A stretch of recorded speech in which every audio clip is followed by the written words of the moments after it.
Bismillahirrahmanirrahim.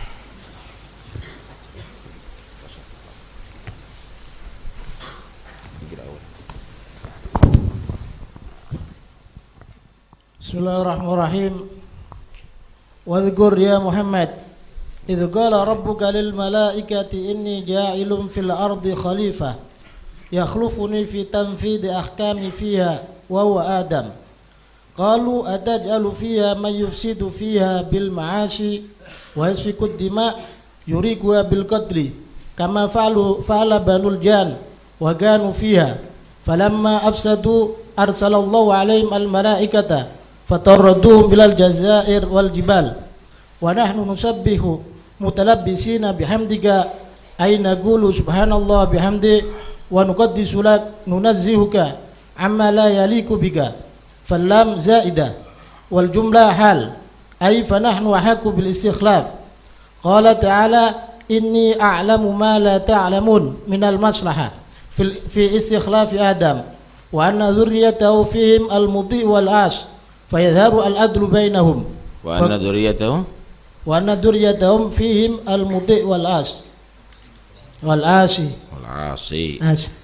fayadharu al-adlu bainahum faqalu la yakhluqu rabbuna khalqan akrama alayhi minna wala a'lama lisabkina lahu wa ru'yatina ma lam yarahu fa khalaqallahu ta'ala adama min adimil ardi ay wajhiha bi an qabada minha qabda min jami'i alwaniha wa ujinat bil miyahil mukhtalifa wa sawwahu wa nafakha fihi ar-ruh fa sara hayawanan hassasan ba'da an kana jamadan wa 'allama adama al-asma'a.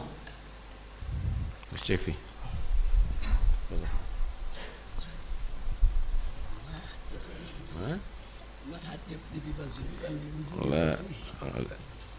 mustafidin afidna.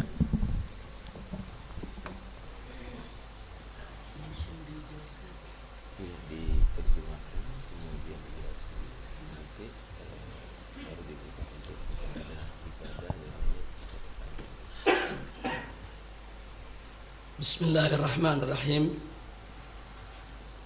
Walhamdulillah wassalatu wassalamu ala Rasulillah wa ala alihi wa sahbihi wa mawala. Ahibba'il kiram isma'u rahimakumullah. Qala radiyallahu ta'ala anhu wa anna jami'an. Amin. Udhkur ya Muhammad. Jadi dalam ayat yang baru saja dibacakan tadi, di mana Allah Subhanahu wa taala berfirman, Allah Subhanahu wa taala qala fi kitabihil aziz, a'udzu billahi minasyaitonir rajim, bismillahirrahmanirrahim. Wa idz qala rabbuka lil malaikati inni ja'ilun fil ardi khalifah. Qalu ataj'alu fiha ma yufsidu fiha wa yasfiku ad-dima' wa nahnu nusabbihu bihamdika wa nuqaddisu lak qala inni a'lamu ma la ta'lamu. Sadaqallahul aliyyul azim. Fa balagha an-nabiyul habibul karim wa nahnu ala dzalika minasy syakirin walhamdulillahi rabbil alamin. Ahiba'il kiram, di dalam tafsir Jalalain dijelaskan oleh sahibut tafsir bahwa makna idz di sini adalah uzkur ya Muhammad. Artinya ingatlah ya Muhammad, ketahuilah ya Muhammad tentang suatu peristiwa di mana tatkala Allah Subhanahu wa taala Tuhanmu, idz qala rabbuk, tatkala Tuhanmu mengatakan, berfirman, lil malaikah, al malaikah jam'u malak. Al-malaikah adalah bentuk jamak daripada kata malak. Jadi tatkala Allah Subhanahu wa taala berfirman kepada para malaikat, inni ja'ilun fil ardi khalifah, itu bahwa sesungguhnya aku akan menjadikan di atas muka bumi ini khalifah. Nah, makna khalifah itu adalah yang diberikan amanat oleh Allah Subhanahu wa taala, diberikan beban, tugas, tanggung jawab li ta'mir yaitu untuk mengelola bumi sebagai ciptaan Allah Subhanahu wa taala dengan penuh amanah, yaitu dengan penuh ketaatan kepada Allah Subhanahu wa taala. Karenanya di sini dikatakan oleh al-Imam yaitu As-Suyuti wa sahibu yani fi tafsir al-Jalalain, yahlufuni fi tamthiki ahkami fiha wa huwa Adam. Artinya manusia ini dijadikan khalifah oleh Allah, diberikan beban tanggung jawab untuk apa? Tanfidz ahkamillahi subhanahu wa ta'ala alal ard, untuk melaksanakan hukum-hukum Allah di atas muka bumi. Nah, yang dijadikan khalifah di sini tidak lain dan tidak bukan adalah Nabi Allah Adam alaihis salam. Nah, ada hal yang menarik. Begitu Allah Subhanahu wa taala menginformasikan, menyampaikan kepada para malaikatnya informasi penting ini, itu pengangkatan Nabi Allah Adam alaihi salam sebagai khalifahnya di atas muka bumi, para malaikat mengatakan qalu, mereka semua berkata, ataja'alu fiha may yufsidu fiha wa yusfikud dima. Jadi ya Rabb, wahai Allah, apakah engkau akan menjadikan di atas muka bumi itu seorang khalifah yang yufsidu fiha, yang suka melakukan kerusakan di atasnya, melakukan kerusakan bil ma'asi, yang suka melakukan kerusakan dengan aneka ragam kemaksiatan, dan suka menumpahkan darah, suka saling membunuh satu sama lainnya. Nah, ini ada hal yang sangat menarik di sini, di mana kalau kita melihat tafsir-tafsir para mufassirin menyebutkan sebagaimana disebutkan di Jalalain, dari mana para malaikat tahu bahwa Adam dan keturunannya akan menumpahkan darah dan akan melakukan pengerusakan. Padahal Nabi Adam sendiri ketika itu baru akan Allah ciptakan dan dijadikan sebagai khalifah di atas muka bumi. Kok malaikat bisa sudah tahu kalau Adam dan keturunannya akan melakukan kerusakan di atas muka bumi ini? Apakah memang para malaikat ini diberikan oleh Allah ilmul ghaib untuk mengetahui sesuatu yang terjadi di masa yang akan datang? Atau ada hal lain yang membuat para malaikat tadi tahu? Nah, karena itu di dalam tafsir Jalalain di sini disebutkan, para malaikat itu tahu kama fa'ala banul jan wa kanu fiha falamma afsadu arsalallahu alaihimul malaika fataraduhum ila jazair wal gibal. Jadi para malaikat itu tahu karena mengambil pelajaran jauh sebelum manusia diciptakan, makhluk yang bernama jin pernah diberikan tanggung jawab untuk hidup di atas muka bumi, tapi mereka melakukan kerusakan. Mereka saling serang satu sama lainnya, saling menjatuhkan sama satu lainnya.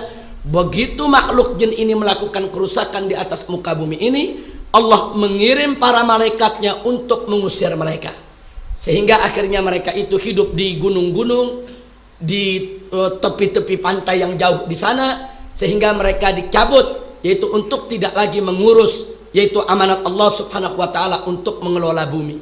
Ini tafsir yang disampaikan oleh Al-Jalalan, yaitu sahiban daripada tafsir Jalalain ini. Dan ini kebanyakan yang disampaikan juga oleh para ulama-ulama tafsir salafan wa khalafan.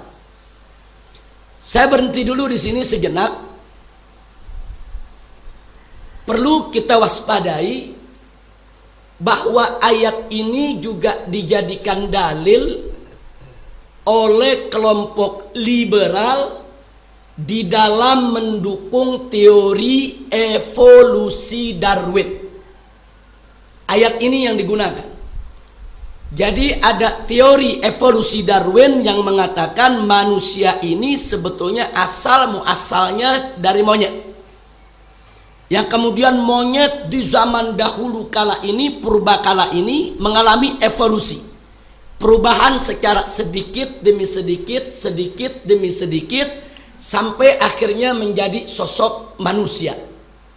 Nah, lalu apa hubungan ayat ini dengan teori tersebut? Ada sebagian kelompok liberal yang mengatakan malaikat tatkala mengatakan di hadapan Allah, ataj'alu fiha mayufsidu fiha, ya Allah, apakah kau akan menjadikan di atas muka bumi ini seorang khalifah yang akan melakukan kerusakan? Dari mana malaikat tahu? Sebab sebelum penciptaan Adam, ada Adam lain yang diciptakan oleh Allah. Ini menurut pemahaman liberal. Jadi mereka katakan sebelum Nabi Adam, Abul Bashar, bapak kita semua, diciptakan oleh Allah, dulu di atas muka bumi sudah ada Adam yang lain yang juga punya keturunan. Artinya sudah ada manusia lain, ada Adam yang lain. Nah, Adam yang dulu itulah yang berasal dari monyet, bukan Adam yang terakhir. Jadi ini perlu kita waspadai pola-pola fikir semacam ini. Ini tafsir bil ra'yi bil akli, tapi bukan bil ra'yi sebagaimana yang pernah dilakukan oleh kaum Mu'tazilah. Ini lebih parah lagi. Mereka mencampur aduk antara logika dengan syahwat mereka. Bahkan ayat ini diputarbalikkan hanya untuk mendukung keinginan mereka, yaitu di dalam menguatkan teori evolusi Darwin.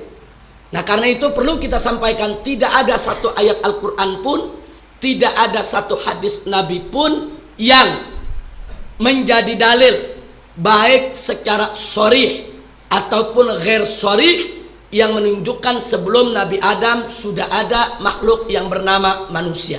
Tidak ada satu dalil pun. Bahkan di dalam Al-Quran maupun hadis Nabi kita Sayyiduna Muhammad Sallallahu Alaihi Wasallam menunjukkan bahwa Adam adalah Abul Bashar, bahwa Adam adalah manusia yang pertama. Dengan demikian teori evolusi Darwin bertentangan dengan ajaran Al-Quran dan As-Sunnah, dan tidak patut ada umat Islam yang mencoba mempertahankannya, apalagi dengan menyalahgunakan tafsir Al-Quranul Karim. Nah, kemudian mari kita lihat, ada lagi sebagian ahli tafsir mengatakan, kalau di sini disebutkan dalam tafsir Jalalain, kenapa malaikat mengatakan sedemikian rupa kepada Allah? Karena malaikat pernah melihat, menyaksikan langsung bagaimana makhluk yang bernama jin ketika diberikan tanggung jawab di atas muka bumi, mereka melakukan kerusakan. Jadi malaikat berasumsi bahwa manusia yang diciptakan oleh Allah ini kurang lebih tidak berbeda, yaitu dengan jin yang pernah diberikan tanggung jawab tersebut. Tapi ada dalam tafsir lain, ulama kita menyatakan bahwa kenapa para malaikat beranggapan manusia ini akan melakukan kerusakan, padahal manusianya sendiri baru mau diciptakan, baru mau diberikan tanggung jawab. Nah, dalam satu pendapat mengatakan dulu sebelum manusia itu diciptakan oleh Allah, diturunkan di atas muka bumi, Allah sudah terlebih dahulu menciptakan makhluk yang bernama haiwan. Lalu apa hubungan antara haiwan dengan manusia? Haiwan dengan manusia sama-sama diciptakan min tin, sama-sama diciptakan dari tanah. Nah, jadi di sini para malaikat berasumsi dulu ada makhluk bernama haiwan diciptakan dari tanah, sifatnya merusak. Ini ada makhluk baru, bahan bakunya sama, sama-sama diciptakan dari tanah. Jadi asumsi malaikat, ya kurang lebih dia punya perilaku tidak beda. Karena bahan bakunya sama. Kalau bahan bakunya sama, tabiatnya sama, karakternya sama. Nah, ini ada penafsiran yang seperti itu. Nah, jadi ada penafsiran kenapa para malaikat mengatakan sedemikian rupa di hadapan Allah Subhanahu wa taala, karena ada asumsi dengan ilmu para malaikat tadi bahwa manusia kurang lebih tidak jauh berbeda dengan hewan, karena dengan alasan bahan baku pembuatannya sama, yaitu tanah. Nah, tapi di sini kita lihat di sini bagaimana para malaikat juga mengatakan di hadapan Allah Subhanahu wa taala, wa nahnu nusabbihu bihamdika wa nuqaddisu lak. Jadi kenapa Allah Subhanahu wa taala harus menciptakan satu makhluk, baik itu diasumsikan sama dengan jin atau diasumsikan sama dengan hewan yang suka merusak, sementara para malaikat nahnu nusabbih bihamdika, sementara kami ya Rabb senantiasa bertasbih, mensucikan Engkau, memuji Engkau, mengisi alam semesta ini dengan puja-puji untuk Allah Subhanahu wa taala, dan seterusnya dan seterusnya. Nah, kemudian apa jawaban Allah Subhanahu wa taala? Qala Allah Subhanahu wa taala, inni a'lamu ma la ta'lamu. Sesungguhnya aku ini mengetahui apa-apa yang kalian tidak mengetahui. Tentunya dalam ayat berikutnya nanti kita akan lihat bagaimana Allah Subhanahu wa taala memamerkan Adam di hadapan para malaikat, setelah diberikan oleh Allah Subhanahu wa taala ilmu, diajarkan tentang asma, diajarkan tentang berbagai macam pengetahuan, berbagai macam nama yang para malaikat sendiri tidak pernah tahu itu. Kemudian Nabi Adam diperintahkan oleh Allah untuk menyampaikan di hadapan para malaikat tentang pengetahuannya, tentang ilmunya dan seterusnya, dan para malaikat yata'ajjabun. Jadi para malaikat betul-betul terkagum, ternyata makhluk yang satu ini berbeda dengan makhluk yang sebelumnya.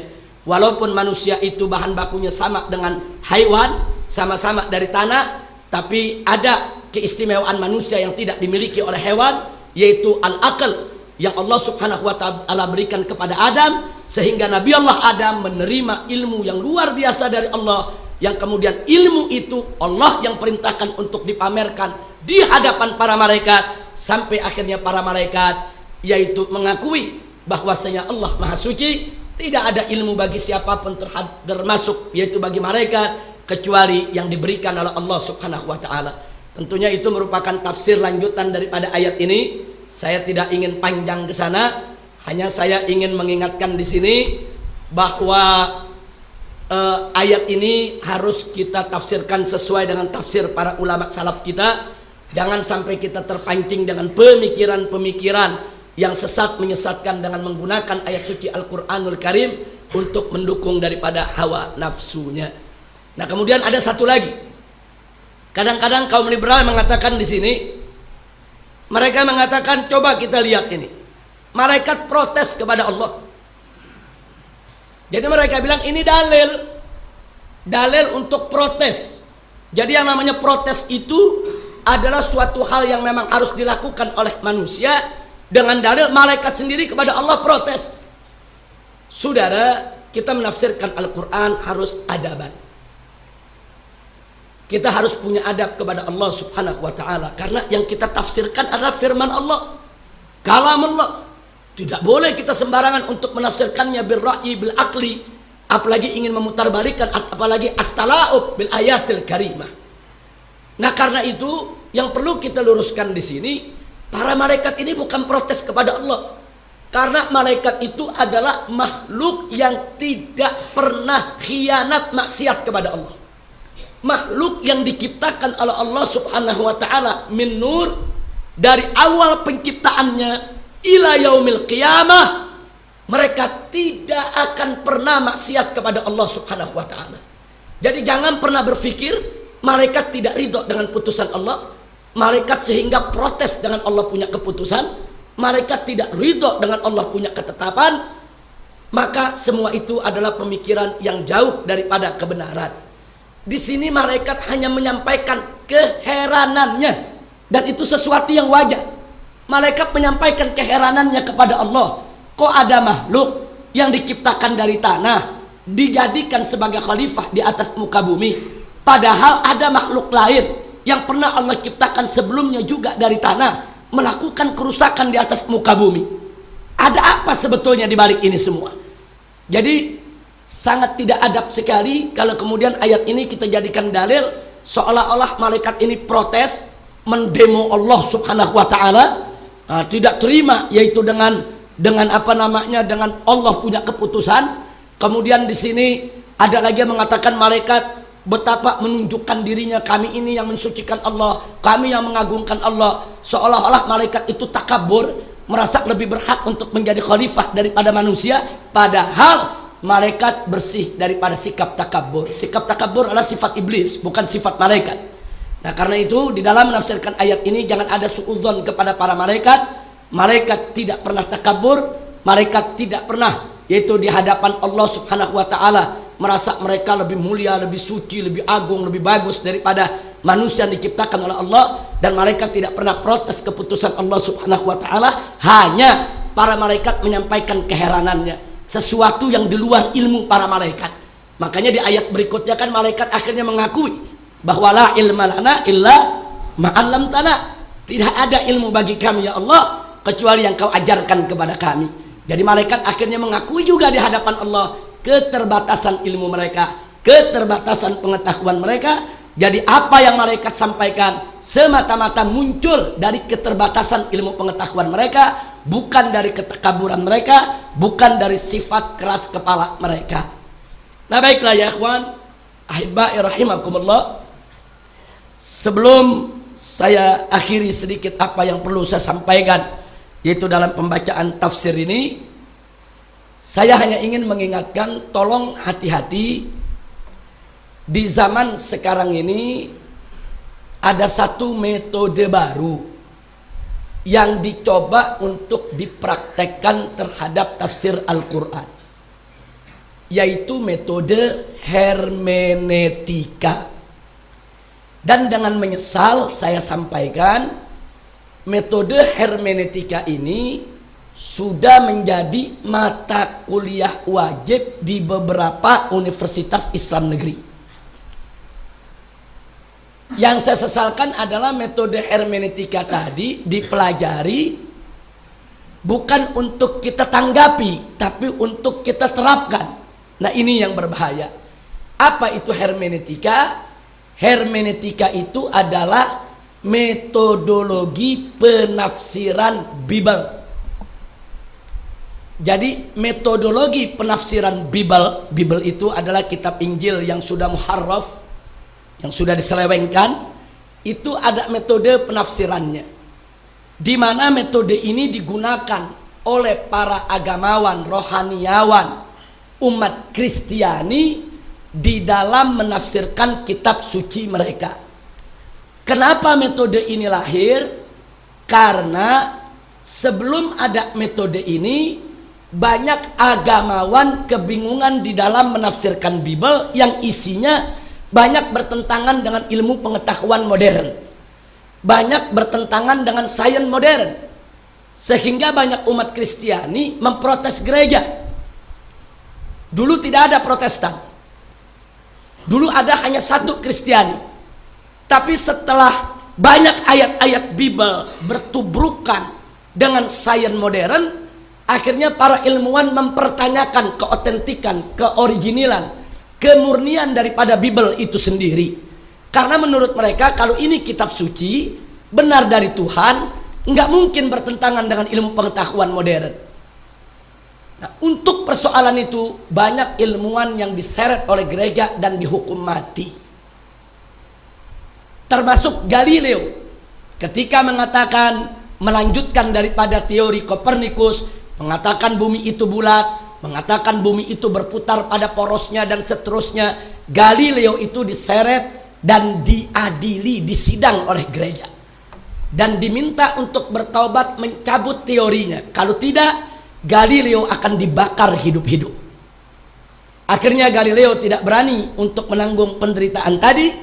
Galileo mencabut dia punya teorinya, tunduk kepada putusan gereja. Nah, jadi ada ayat-ayat Bible. Jadi para ahli gereja ini mengatakan Bible nggak pernah mengatakan bumi itu bulat. Bible nggak pernah mengatakan bumi itu berputar pada porosnya. Kau sudah mengatakan yang Tuhan tidak pernah mengatakannya. Maka itu Galileo dianggap sesat, dianggap murtad, dan Galileo akhirnya diadili. Ini bukan Galileo saja, hampir banyak ilmuwan. Yang akhirnya lahirlah seorang tokoh pembaharuan bernama Martin Luther di Jerman. Dia tidak terima kesewenang-wenangan gereja untuk menghukum mati para ilmuwan. Nah akhirnya Martin Luther ini membentuk satu gerakan menolak daripada kekuasaan gereja, absolut kekuasaan gereja terhadap penafsiran Bible. Jadi mereka tetap berkeyakinan bahwa Tuhan tidak mungkin menurunkan kitab suci yang bertentangan dengan ilmu pengetahuan modern. Kalau di dalam Bible ada ayat bertentangan dengan ilmu pengetahuan modern, berarti ada yang gak beres dengan Bible. Bukan Tuhan yang salah, tapi pasti ada penyelewengan, pasti ada pemalsuan. Nah dari sinilah lahir sekte Protestan. Disebut protes karena mereka mengajukan protes keras terhadap kekuasaan gereja. Nah Protestan inilah yang akhirnya melahirkan metode hermeneutika. Artinya kalau ada ayat Injil yang bertentangan dengan sains modern, maka mereka berusaha untuk mentafsirkannya supaya tidak bertentangan dengan sains modern. Nah ini disebut teori hermeneutika. Nah di kemudian hari teori hermeneutika ini diadopsi oleh umat Islam. Jadi para ilmuwan Nasrani menantang, hei umat Islam, coba nih lihat kami. Kami ini pengikut Bible. Kami menganggap Bible kitab suci, tapi kami tidak fanatik. Walaupun Bible itu kitab suci, tetap kami periksa. Yang benar dari Tuhan kami nyatakan benar, yang tidak benar dari Tuhan kami nyatakan tidak benar. Jadi agama kami terbuka untuk kritik. Tapi kalian umat Islam mengatakan Al-Quran itu benar, kalian tidak mau lihat, kalian tidak mau periksa, kalian tidak mau teliti lagi. Ayo gunakan metode kami, kita teliti Al-Quran. Kalau Al-Quran itu benar dari Tuhan kalian, maka itu satu keuntungan buat kalian. Tapi kalau ternyata di dalam Al-Quran itu ada kepalsuan, kalian bisa memperbaikinya supaya agama kalian ini cocok untuk setiap zaman dan setiap tempat. Jadi dengan pemikiran semacam itu ada segelintir cendekiawan-cendekiawan Muslim terpengaruh. Mereka anggap ini sifat, oh ini sifat netral, ini sifat independen, ini sifat objektif. Kalau begitu semua kitab suci yaitu harus kita teliti ulang kembali. Akhirnya sebagian daripada umat Islam cendekiawannya menggunakan teori metodologi daripada hermeneutika untuk menafsirkan Al-Quran. Dan kini akhirnya metodologi tersebut masuk ke Indonesia. Kelompok liberal di Indonesia yang dimotori oleh jaringan Islam liberal mencoba untuk membuat tafsir Al-Quran edisi kritis. Jadi isinya mengkritisi semua tafsir-tafsir ulama salaf apalagi khalaf, dan harus disesuaikan dengan tuntutan kehidupan modern, termasuk ayat yang kita ceritakan tadi. Ayat ini diutak-atik, berarti teori Darwin itu betul. Nah ini kan ada ayatnya. Malaikat mengatakan kepada Allah, yaitu bahwa kenapa ada makhluk yang akan melakukan pengrusakan dijadikan khalifah, padahal Nabi Adam sendiri belum diciptakan, padahal keturunannya sendiri belum ada. Oh kalau gitu sebelum Nabi Adam sudah ada Adam yang lain. Adam yang lain itulah yang berasal dari evolusi, teori Darwin, dan seterusnya dan seterusnya. Tidak sampai di situ. Saya kasih satu contoh. Satu contoh saja metodologi hermeneutika. Allah mengharamkan minuman keras. Wallahu subhanahu wa ta'ala qal innamal khamru wal maisiru wal ansab wal azlam rijsun min amali syaitan fajtanibu la'allakum tuflihun. Kita menerima hukum ini sepenuhnya ridho tanpa sedikit keraguan, sudah final sampai hari kiamat. Tapi bagi kaum liberal ini belum final. Belum finalnya kenapa? Mesti diselidiki dulu. Kenapa khamr itu di zaman Nabi diharamkan? Mereka pakai logika mereka. Oh, karena ini kan diturunkannya di tengah bangsa Arab. Negeri Arab itu kan padang pasir. Padang pasir itu kan panas. Khamr itu juga panas. Dalam situasi tropis dengan cuaca panas, kalau orang meminum khamr, maka akan merusak kesehatannya. Dan itu nggak boleh terjadi. Pantas diharamkan oleh Allah. Lalu bagaimana kalau di daerah sejuk, daerah dingin? Bagaimana kalau daerah puncak, daerah pegunungan yang ternyata khamr itu bisa menghangatkan badan? Maka menurut mereka tidak masuk di akal kalau khamr itu harus diharamkan di tempat yang sejuk, di tempat yang dingin, karena mengingat adanya manfaat khamr. Nah, oleh karenanya dalam tafsir liberal, khamr itu hanya diharamkan di wilayah tropis cuaca yang panas. Tapi di tempat-tempat dingin, hukum itu tidak berlaku lagi. Itu satu. Enggak sampai di situ. Begitu juga tatkala mereka menafsirkan ayat-ayat Al-Quran yang berkaitan dengan poligami. Jadi lucunya ini kaum liberal terhadap seks bebas mendukung, terhadap poligami anti betul. Yang ingin saya sampaikan adalah apa dalam tafsir mereka katakan bahwa haramnya, nah di sini dibolehkannya poligami itu merupakan solusi sementara dari perkawinan jahiliyah poligami tanpa batas. Jadi sebelum ajaran Islam ini dibawa oleh Nabi, masyarakat jahiliyah punya konsep poligami tanpa batas. Mau punya istri 10, 20, 30 tanpa batasan. Datang Islam membatasi poligami, hanya boleh sampai 4 saja. Nah, bagi kita poligami sampai 4 ini sudah final. Karena Allah sudah menyatakan dalam Al-Quranul Karim, al-yauma akmaltu lakum dinakum.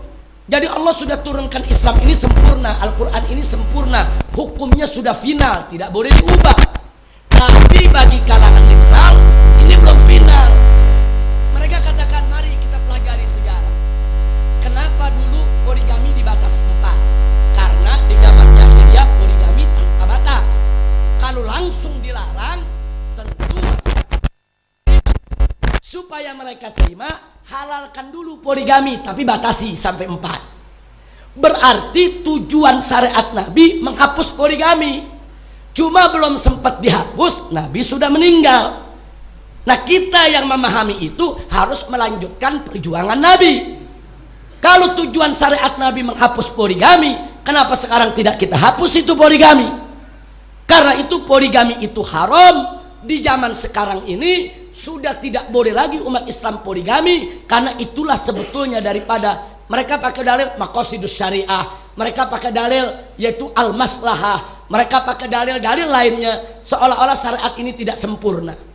Ini kalau kita mau sampaikan, saudara, banyak sekali ayat-ayat hukum yang mereka putar balikan, tapi tentunya bukan sekarang waktunya. Insya Allah di lain kesempatan, itu dengan izin Habib Taufik hafizahullahu ta'ala wa ra'ah, famatallahu bituli hayatih wa nafa'ana bi ulumih fid dini wad dunya wal akhirah. Insyaallah suatu ketika nanti kita bisa yaitu mengadakan semacam apakah itu daurah, dialog, diskusi untuk menjelaskan lebih jauh apa itu hermeneutika.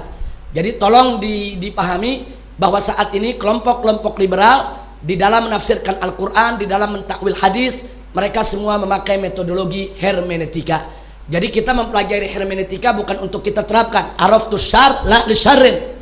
Nah, jadi sebagaimana diajarkan oleh Al-Imam Al-Ghazali dalam kitab Ihya, kita mengetahui mempelajari atau mengetahui sesuatu yang buruk bukan untuk kita jatuh dalam keburukan, justru untuk kita terhindar jangan sampai jatuh dalam keburukan.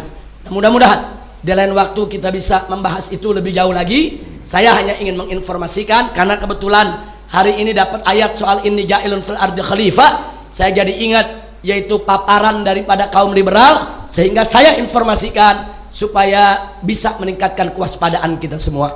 Nah, intinya tafsir ini saya hanya tutup satu, tidak ada tafsir yang lebih baik daripada tafsir ulama salaf kita, tidak ada tafsir yang lebih baik daripada tafsir ma'thur.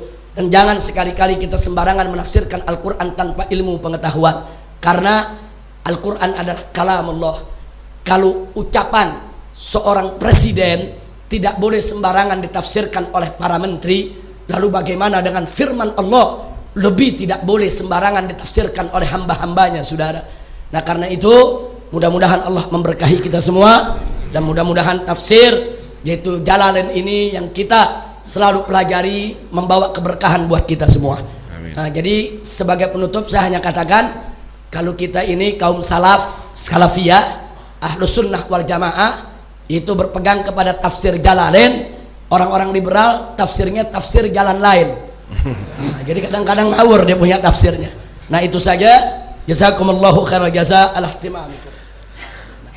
Inti daripada yang diterangkan oleh Habib Rizik bahwa sebelum Nabi Adam tidak ada makhluk manusia. Tapi itu sebagaimana diterangkan, ada menyatakan banil jan, ada hewan, yang jelas bukan manusia. Manusia adalah Nabi Adam Abul Bashar, dan itu membatalkan teori Darwin. Yang kedua, daripada keterangan ini bahwa tidak boleh mentafsiri kecuali sesuai dengan yang dari Nabi, karena yang paling mengetahui muradullah adalah Rasulullah SAW dan ulama-ulama yang tentunya mereka bukan hanya sekedar dipanggil seorang alim, ustadz atau pemimpin atau kiai, tetapi harus ulama-ulama yang mengetahui tentang tafsirul Quran dengan sebenar-benarnya. Jangan sampai menjadi orang yang kata Nabi, man fassara al-Quran bi ra'yihi falyatabawwa maq'adahu minan nar. Saya kira itu yang perlu kita camkan. Monggo silakan, mungkin ada tambahan ifadah atau yang perlu dipertanyakan. Silahkan, jangan keluar dari materi. Bertanya. Sedikit tambahan bahwa dalam Al-Quran itu yang disebut khalifah oleh Allah itu Nabi Adam, inni ja'ilun fil ardi khalifah, dan Nabi Allah Dawud, ya Dawud inna ja'alnaka khalifatan fil ard.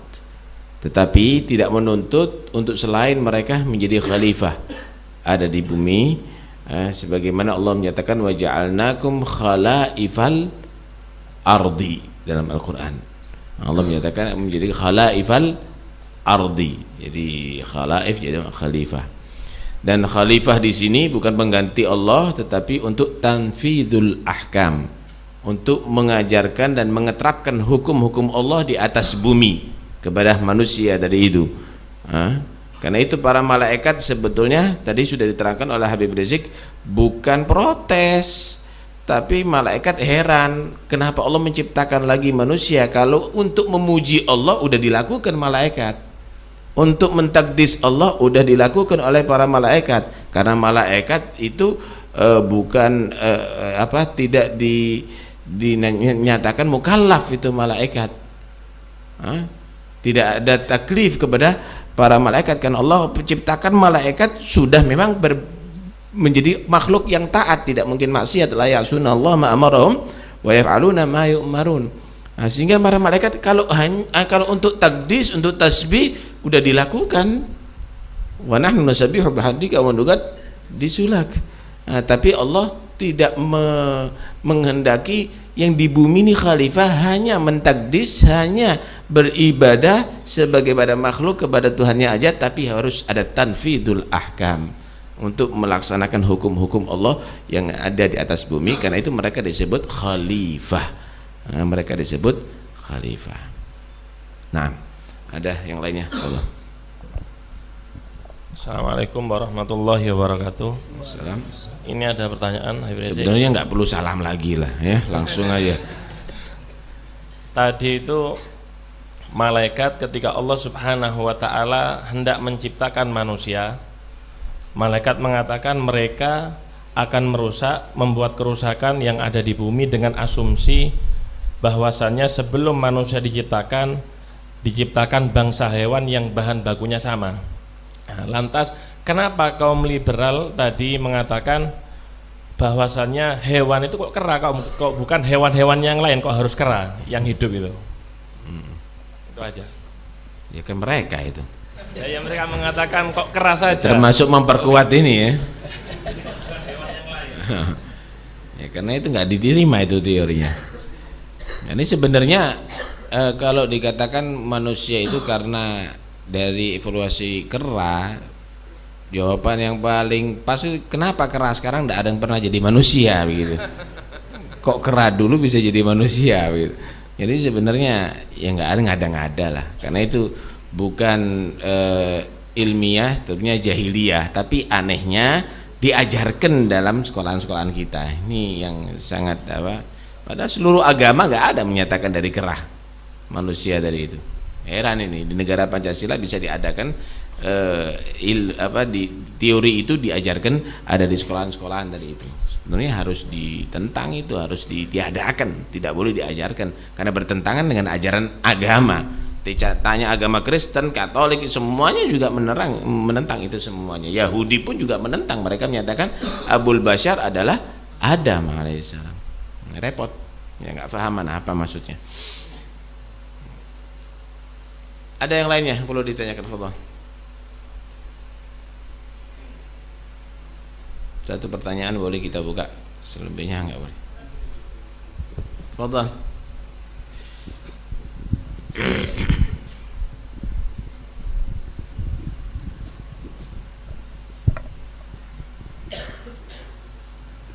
Bismillahirrahmanirrahim.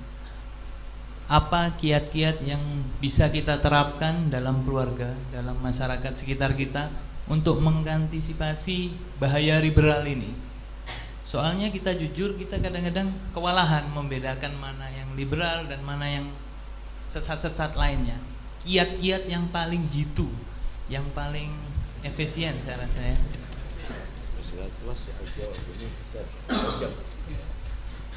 Ini kalau dijawab semuanya sama Habib Rizik bisa 2 jam ini. Nah, karena itu kita minta Habib Rizik untuk mempersingkat supaya kita masuk kepada hadis dan kalam salaf sebentar lagi. Jazakumullahu khairal jaza.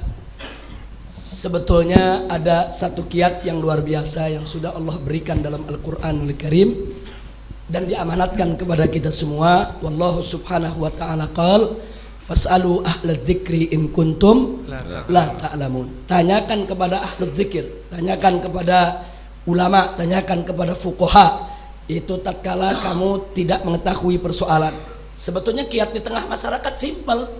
Kalau masyarakat membaca koran atau majalah atau mendengar sesuatu di televisi dan lain sebagainya yang menyangkut urusan agama, jangan langsung ditelan bulat-bulat.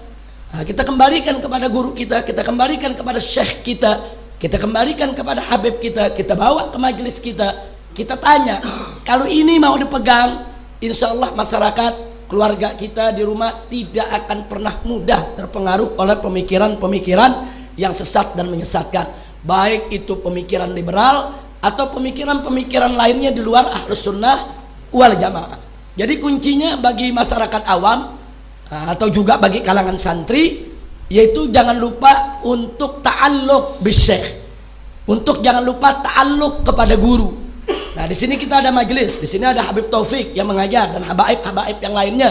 Kenapa kita harus menafsirkan sendiri? Kenapa kita harus telan sendiri itu berita-berita yang ada? Tanyakan kepada guru kita, ikuti fatwanya. Karena dulu para ulama salaf kita tatkala mereka belajar begitu juga. Mereka semua bertanya kepada guru. Jadi nggak ada mereka belajar dari kitab sendirian. Nah, sampai-sampai ada ulama kita mengatakan barang siapa yang belajar tanpa guru berarti sama juga gurunya setan. Nah, kenapa sedemikian rupa dikatakan? Karena godaan syaitan pintunya akan lebih terbuka untuk setan menggoda anak manusia manakala dia tidak mau mengikuti bimbingan guru. Jadi sekali lagi, soal guru ini sangat penting sekali, soal syekh sangat penting sekali. Saya hanya menyampaikan satu kiat yang diamanatkan oleh Allah Subhanahu wa taala dalam Al-Qur'an tadi. Tolong jangan kita tinggalkan ulama, jangan tinggalkan fuqaha yang kita tahu ilmunya, kita tahu akhlaknya, kita ikuti mereka. Berbagai macam persoalan yang ada di sekitar kita tanya. Kadang-kadang kita nggak tahu, kita dengar TV kelihatannya indah, ternyata bukan pendapat Ahlus Sunnah. Nah, kita dapat dari TV kayaknya luar biasa nih, bagus. Kadang-kadang kalimatul haq yuradu biha batil. Nah, yang tahu itu siapa? Yang tahu itu adalah para guru kita, ulama kita, fuqaha kita yang mereka punya basirah, yaitu dengan ilmu pengetahuan mereka dan nurani mereka, insya Allah kita akan tetap bisa terpelihara. Saya rasa itu yang bisa kita jawab. Jazakumullahu khairal jazak. Ya, jangan hanya sekedar baca kitab kemudian langsung kita ambil satu kesimpulan. Ada satu cerita di satu daerah lagi datang rombongan ulama-ulama besar, disambut oleh orang yang ditokohkan di situ. Waktu itu lagi puasa semuanya. Kemudian anehnya waktu buka puasa setiap orang dikasih sajian 2 anak ayam yang disuguhkan untuk dimakan makanan itu. Heran, ini semuanya heran, kok kembar semuanya ini. Buka puasanya kan biasanya macam-macam kalau gua ini anak ayam semuanya. Ditanya, kenapa kamu lakukan ini? Karena amalan bisunnah, kata dia. Ngamalkan sunnah Nabi, kata dia. Loh, sunnah kita berbuka dengan 2 anak ayam ini? Iya. Apa sunnahnya, dari mana dasarnya? Lis-shaimi farkhatan, katanya. Lis-shaimi farkhatan. Farkhah itu anak ayam gitu ya. Bagi orang puasa itu ada 2 anak ayam untuk bukanya. Keliru, salat ada titiknya, ada di situ, tapi titik liar, bukan karena lis-shaimi farhatan, dia bacanya lis-shaimi farkhatan. Nah, jadinya kacau jadinya, ya nggak? Nah, karena itu nggak bisa belajar, sehingga namanya tulisan cetakan itu bisa salah kok. Kalau dari guru insya Allah bisa mengarahkan kepada yang benar nantinya. Nah, saya kira kita tutup untuk